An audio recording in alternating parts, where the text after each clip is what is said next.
Going to take you to Sudan for this next story. Extremely worrying reports coming out of el-Fasher following its fall to the RSF. What have you found? Well, starting with RFI, they're reporting on this story. They say that abuses against civilians are on the rise since the RSF captured el-Fasher. Humanitarian groups have also reported war crimes as well as crimes against humanity being perpetrated against vulnerable civilians.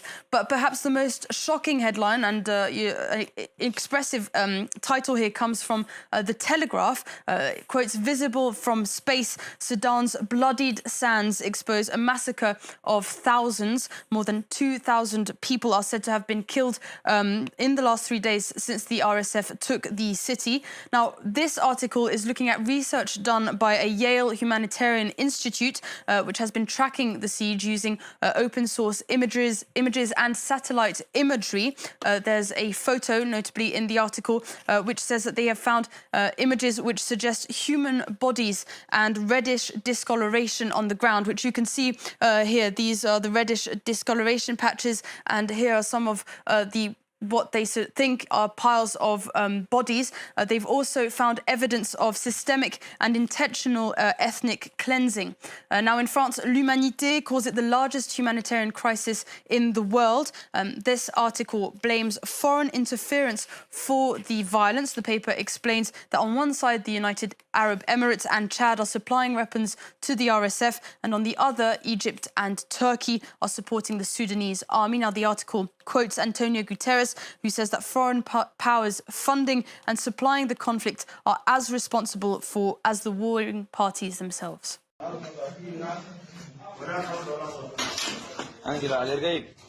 The latest and most disturbing video to surface was videos of the fighters roaming through what is known or what has been identified as el-Saudi Hospital in the city of el-Fasher, executing patients. Now, survivors who fled the city say that at least 500 people have been seeking refuge in the hospital, many of them also seeking medical treatment, some of them having lost their limbs as a result of the repeated artillery and drone strikes by the paramilitary RSF before they took over the city.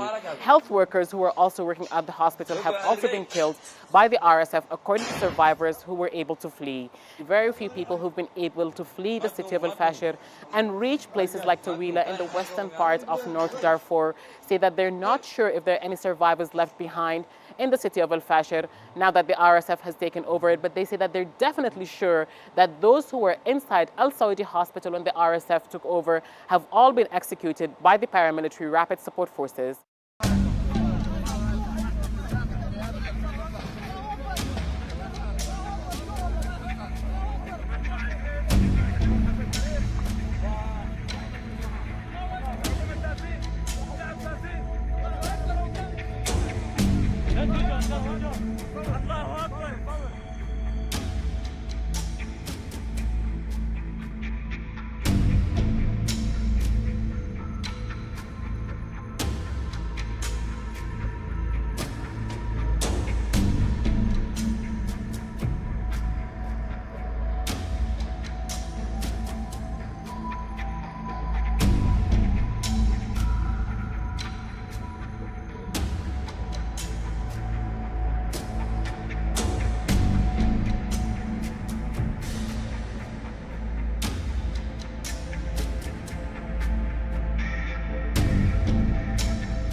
do a brief update on what's going on. Yes, you're going to have to fully brief all of us. I know this happened overnight here, but I do think it's an important story. Yeah, so Sudan, mass killings. Yeah, happening. in the town of el-Fasher was where the kind of Syrian army capital has been in North Darfur, and there's been this civil war going on since 2023, and the UAE has come in heavily.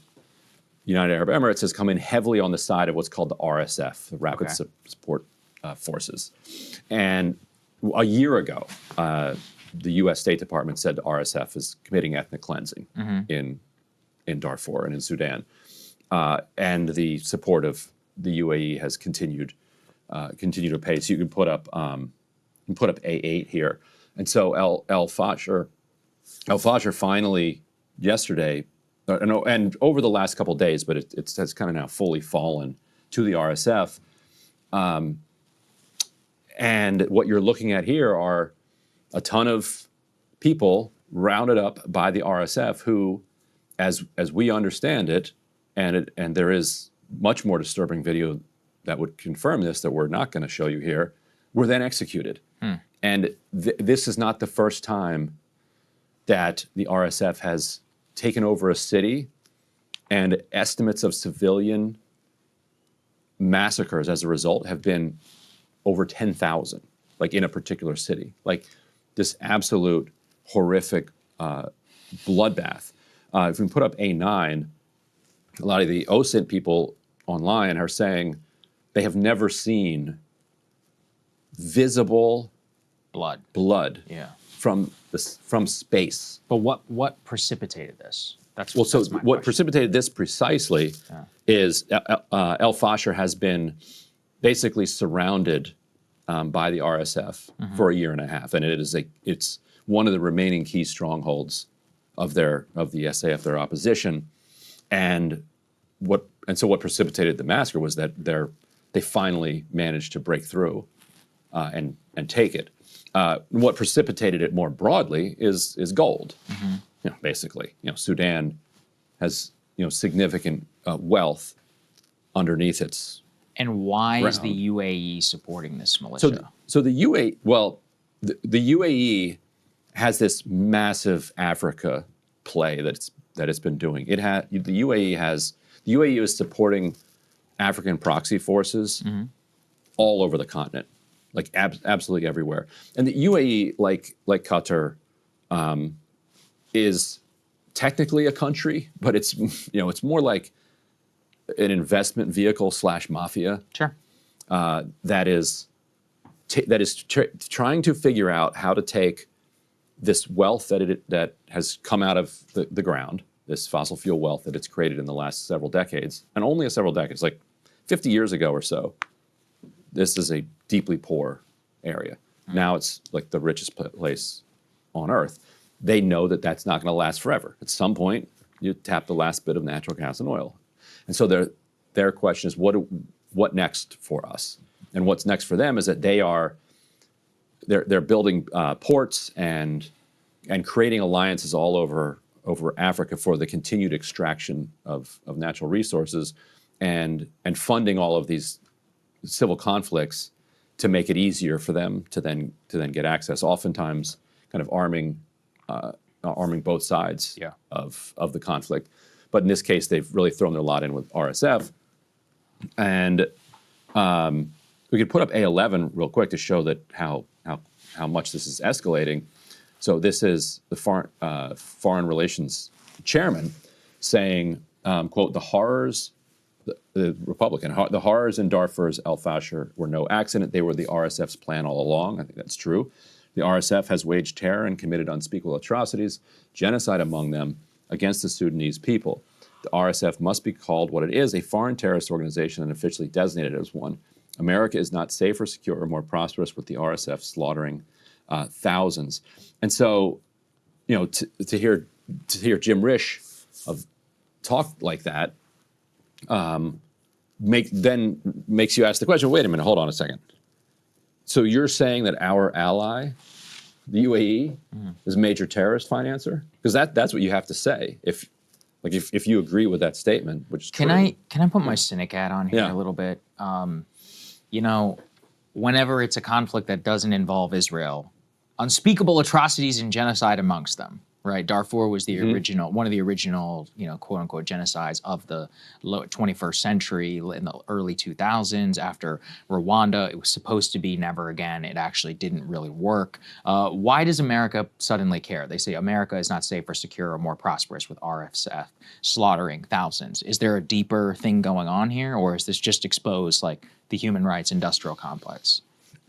So I wish Ken Vogel was here because I'm curious, like which different faction, Ken Vogel being the Times reporter that we interviewed. Yes. You guys also interviewed, who does all the foreign lobbying. Yeah, it's a good question. Like what foreign lobbying is going on that gets statements like this? On the other hand, the level of atrocity is reaching like heights that are difficult to ignore, even for Americans when it comes to Africa. Americans are pretty good at ignoring what's going on in Africa.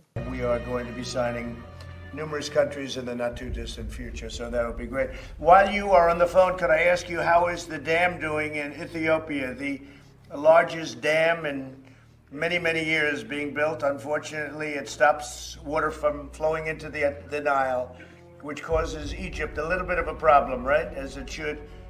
But Ethiopia built a dam. You know all about it probably, Bibi, but I've been dealing with Sudan on that. And I'm just curious, how is that going? Because you're really the third party involved with Ethiopia and Egypt and the dam. Are they working out their deal? Because I had a deal done for them. And then unfortunately, Ethiopia broke the deal, which they should not have done. That was a big mistake.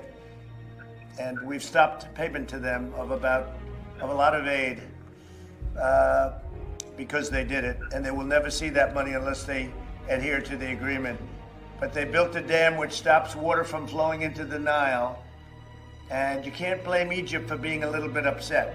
Yeah, if you would, because I had a deal done, and then they broke the deal, and they can't do that. They can't do that. So the deal was done, and it's a very dangerous situation because Egypt is not going to be able to live that way, and they'll end up blowing up the dam, and I said it, and I say it loud and clear, they'll blow up that dam, and they have to do something.